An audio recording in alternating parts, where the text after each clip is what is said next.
Hello everybody, welcome along. My name is Benjamin Bloom. This is the Benjamin Bloom Football Channel. Please leave your bias at the door and join us for another transfer update. We are midway through the January transfer window and the deals are coming through thick and fast. We will look at the next batch. If you are looking for a player who's been signed or sold by your club, they may be in a previous or future video. We're recording early on Thursday the 21st of January, and these are the latest deals. Remember, we are only looking at done deals announced, and I'll give you my view on all of them. Let's go. Conor Hourihane from Villa to Swansea. Now, I was asked repeatedly to talk about this one, so here we go. Conor Hourihane is something of a championship go-to guy now. Came to my attention, he'd been at my club earlier in his career, but that excellent Barnsley team under Paul Heckingbottom that was all kind of pilfered. Winnall and Hourihane and Brady all went at the same time, two of them to Aston Villa, and Hourihane was an important player in the end for Villa as they got promoted under Dean Smith. Part of a midfield there, but never ever the key part. There was Grealish, there was McGinn, there was El Ghazi, there was Abraham up top. Hourihane would knit things together, sort of in the end replacing Glenn Whelan, I think, and Jedinak as more defensive-minded players, and a nice left-footed, cultured player with a great set play delivery, and he was an important cog in that promotion. However, Villa have now moved on from Hourihane essentially, and football is a ruthless business, and there's just some sense that Hourihane, for all his quality, may be a top-end championship player rather than a Premier League player. That's fine. I may be wrong about that, but we will find out. And what Swansea need is a top-end championship player, so no issues there. Villa now going with Douglas Luiz and John McGinn in a double pivot with Grealish and Traore, and Ross Barkley has come in, so they're just fishing in a slightly different pond. I remember Hourihane was used in a game when Barkley was injured at West Ham, and Dean Smith has kind of moved away from that and obviously decided that he is now surplus to requirements. So I very much like the player. Is he what Swansea need? Well, in terms of is he a good player that will do a good job for Swansea, of course, there are good players in those positions already. I'm talking about Grimes and Fulton and Byers in those central midfield areas. Obviously, we're looking at perhaps the number 10 area, which isn't overly natural. I missed out Corey Smith as well. But the number 10 isn't overly natural for Hourihane. Remember that Villa game I referenced against West Ham where he started in the number 10 position and was quickly moved back from it into a central midfield position. So Swansea have let go Morgan Gibbs-White and Casey Palmer, who would have been possible number 10s. Gibbs-White recalled by Wolves and Palmer recalled by Bristol City. I don't know how much say Swansea had in that. So they've clearly let two number 10s out. So perhaps Hourihane is going to be deployed as a number 10. We will find out. I do still think I'd like to see a striker go in at Swansea in this window, maybe on loan. Obviously, Gyökeres went out as well. He'd previously been on loan. So it's almost a case of Swansea need to replace all of their loan players. But do I like the player? Yes. Is the player a good championship player? Most definitely.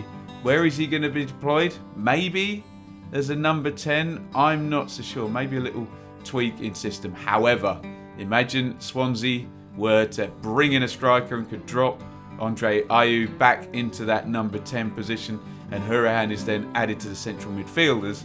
That all of a sudden looks very good. It has to be a thumbs up given his calibre, but I'm very interested to see what else happens at Swansea and how Hourihane is deployed. Get your thoughts in the comments. Conor Hourihane, Villa to Swansea.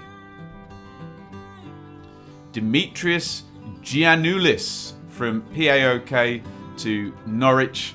We've known about this one for a fair while. I think with Brexit and COVID and all sorts of those things in the way, let's just say. I think Giannoulis arrived in Norwich a fair while ago before Norwich could actually go ahead and announce the deal. And this is very much in the ilk of the recent deals we've seen done by high-end championship teams with parachute money, but not prepared to drop the big fees until promotion is guaranteed. We saw this with Leeds and Helder Costa and Jack Harrison, deals done of that nature. We saw that with West Brom and Matthias Pereira as well. Norwich themselves have signed Ben Gibson on that type of deal. So the top clubs in the Championship are getting a little bit wiser, and those selling clubs are having to accept this term now that the player comes on loan, probably for a loan fee and a vast proportion of wages you would imagine in this type of deal, given that the transfer then only goes through should Norwich, in this case, gain promotion to the Premier League. So it's a sensible deal, and one which we've seen a fair amount of these past few seasons. Giannoulis, I won't pretend I know a lot about him, but seems to be very highly rated. 25 years old, excuse me. I don't know how they go signing a 12-year-old. And a Greek international. He's won honours at PAOK. I wonder if he would have come across Vladimir Ivic there as well, if he's been there a while. In terms of Norwich, yes, a definite need for a left back.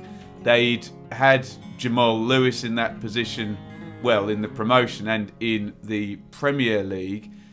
Some sense with a couple of the Norwich defenders that left, Godfrey and Lewis, that they were very highly rated players that had not actually done a lot of defending in their time, seemingly attacking their way through the Championship and then not having the best time in the Premier League. So it's definitely an area Norwich needed to strengthen, and frankly Norwich are at the point now where they need to start making statement signings if they are going to move ahead of being this sort of yo-yo club that they've been over the last, well, decade essentially.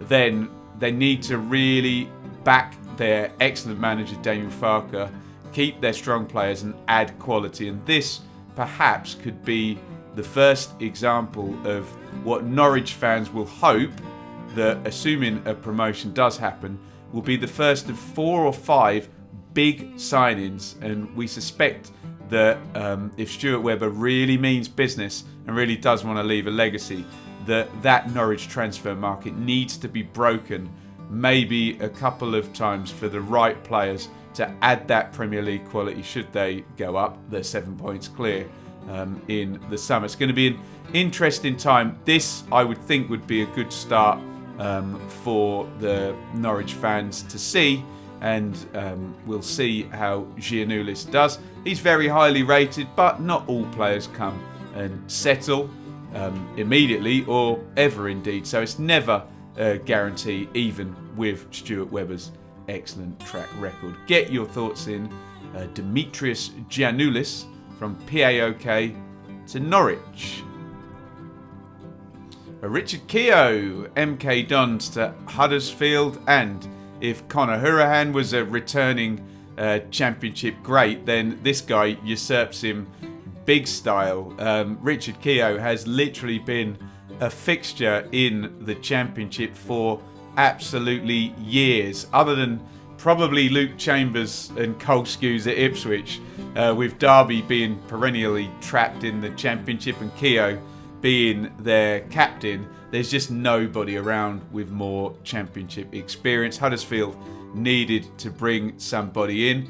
Keogh had, as you can see in the article there, started 21 games in League and Cup for MK Dons. So his just incredible levels of consistent appearance making continued there in League One.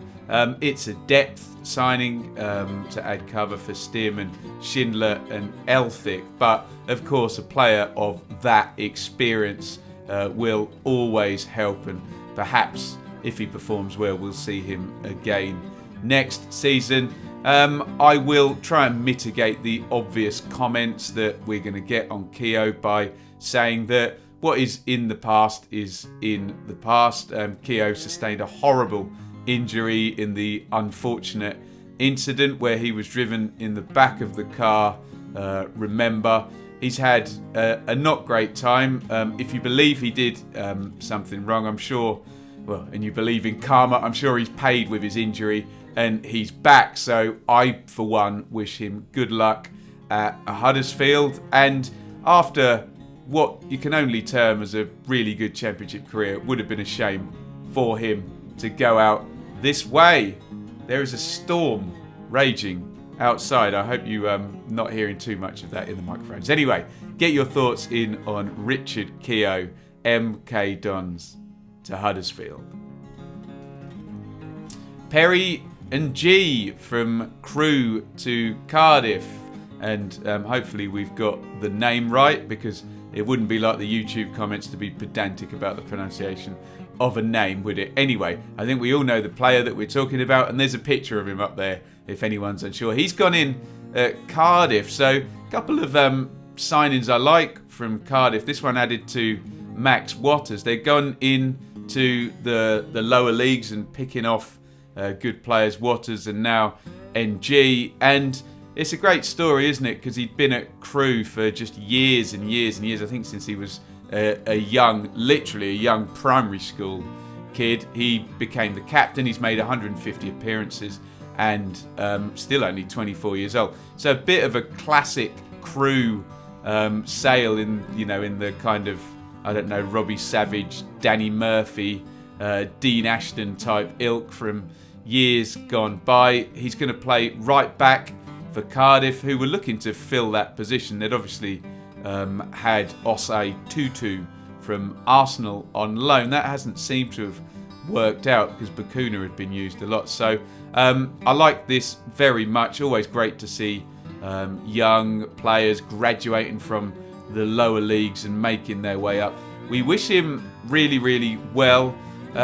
The only issue is Neil Harris is under mounting pressure now, so you always just worry about players that sign and then a manager maybe goes out not long after. But we wish Neil Harris good luck and hope that doesn't happen for his sake. But NG in for Cardiff. I'm a big fan of this type of signing. Let's hope he can step up to the Championship. Get your thoughts in the comments. Perry and G, Crewe to Cardiff. Mike to Verick, Derby to Groningen. Again, I make no apologies for terrible Dutch pronunciations there. I can only speak one language. So to Verick, this has just not worked out, has it? He arrived from Groningen at the start of the season with Philippe Cocu, and like the comment I just made with reference to Perry and G, obviously one of the last signings under a manager that was only going to last another sort of 10 or 15 games. And obviously it's been identified that he was Cocu's man, and it hasn't worked out when Rooney's not particularly keen on him, obviously. And they've managed to strike a deal for Taverick to go back.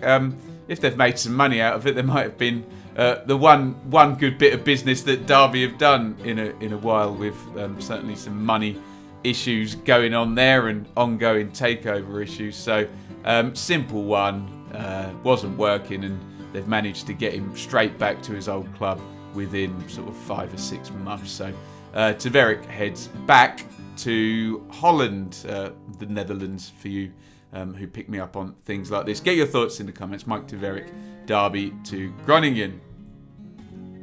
a few loans out, 2 of them to my team Ipswich as well, that are of note. Dan Crowley, who I like, and he's only 23, has gone on loan to Hull. So essentially they've swapped John Terrell for Dan Crowley as Karanka tries to build his team. Shame that one, because I'd seen flashes from Crowley that he looked like a good creative player. He'd played abroad, I think, in the Dutch leagues, and looked like they might be able to do something in terms of developing him into a championship player. It hasn't quite worked out. We wish him luck in League One at Hull.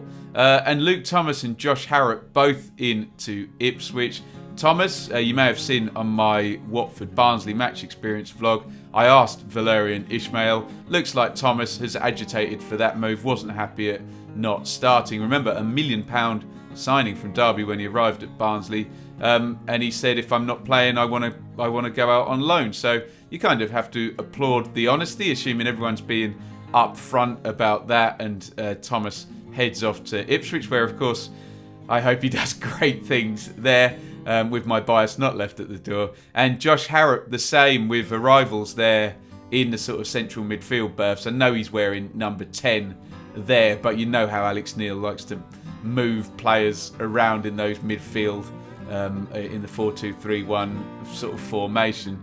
So Harrop goes out. This is after Mollenby and Whiteman come in. Brown re-signs his contract, and no room at the inn for Josh Harrop. And I will reiterate my comments about Luke Thomas. I hope he tears it up in League One at my team Ipswich for highly selfish and biased reasons. Obviously, acknowledging I'm not leaving my bias at the door there. So good luck to all 3 of those guys coming down to League One. Get your thoughts in the comments. Right, there is the latest transfer update. No doubt, given that there's a weekend of games and we have the deadline for getting people through, that we'll have some more to talk about. Obviously, FA Cup might slow the window down a little bit, but we will no doubt be back with more players and deals to talk about on another transfer update video very soon. As ever, please get your comments in on all of these players. The selling club, the buying club, the player, how you think they'll get on. And of course, we try and make this channel the best place for sensible, reasoned, balanced football debate. So if you think a player's going to do well or badly, try and give us a reason as well. A hunch is okay, but we love to talk football, and we love to talk it in a reasoned and balanced way here. So really excited to see your comments in that regard. With all of that being said, thank you for watching and for listening, and it's over and out. Thank you so much for watching. If you enjoyed this video, please hit the like button to see more videos from this channel. Hit the subscribe button, and to be notified every time we upload, ring the bell for those notifications to come through on your device. If you really want to support the channel and me as a content creator, I will be eternally grateful if you head over to the merch store and grab something, or support over on Patreon, patreon.com/Benjamin Bloom. Thank you for your time. Go and watch another video.